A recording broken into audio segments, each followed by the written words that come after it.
Good morning, guys. How are we all doing? I am Dan from Trading with Dan. This is our Bitcoin morning update. So if you guys wouldn't mind smashing that like button, we shall go straight over to those Bitcoin 4-hour charts. So yes, this was the CPI candle just here.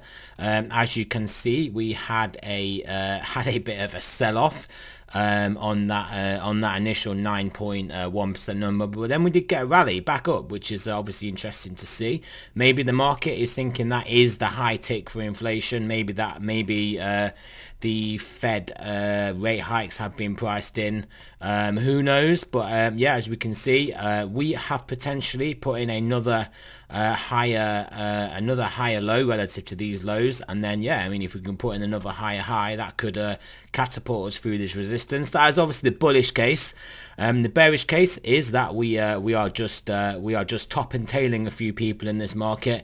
The shorters get squeezed, and then basically the longers will get squeezed and will then come back down. That is a distinct possibility, but I guess it will just depend on the direction the stock market takes. Speaking of the stock market, it is still basically within a sideways range above this support and this resistance. So until it breaks to above or below one of these, we haven't really got much direction from this. However, we are closer to this support, therefore we statistically will have a likely chance of breaking through, just simply because we're closer to it.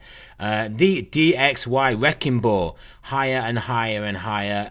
It is just ridiculous. The world, I don't quite understand why the world is putting up with this, but they won't do for too much longer, and it's causing problems. This will literally cause people to starve in certain countries, but it's okay. It's okay as long as the US keeps its world reserve currency status. The 10-year hovering around that 3% level, probably relative fair value at the moment until we kind of see what happens with inflation.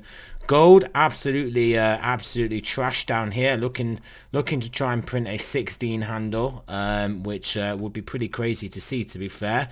Oil also similarly getting I say getting trashed.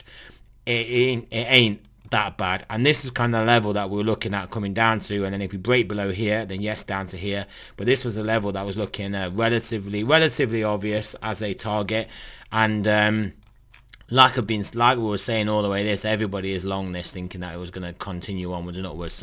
Some top professional traders some top people were just got sucked into this trade, this long oil trade, and yeah, they're now getting their ass handed to them, and the real pain could obviously come through if we lose this support, and then yeah, we come down into the 60s. However, that would be good for our inflation statistics. So yes, we will be careful what we do or don't wish for. What else do we want to look at? Ethereum, Bitcoin, not doing too much. However, it's below this resistance, so not looking ideal there. Ethereum USD just ranging sideways with Bitcoin, not doing a lot there. Nothing else really particularly to look at there. I mean, the main thing is Bitcoin needs to hold this support. It needs to take out these recent highs, about 20.5k, and if we get there, we can accelerate up towards this 22 level, and if we get above 22, then yeah, we could be looking at potentially trying to take out this resistance. But that is all very optimistic. We are clearly closer to resolving to the downside. That would give us 17.5 and 16.5,000 as targets, but ultimately it will depend on what happens with the stock market, with the dollar, with just general market sentiment. So that is it, guys. Remember, this is not a financial advice. I'm not a financial advisor. Always do your own research, and I shall speak to you guys soon.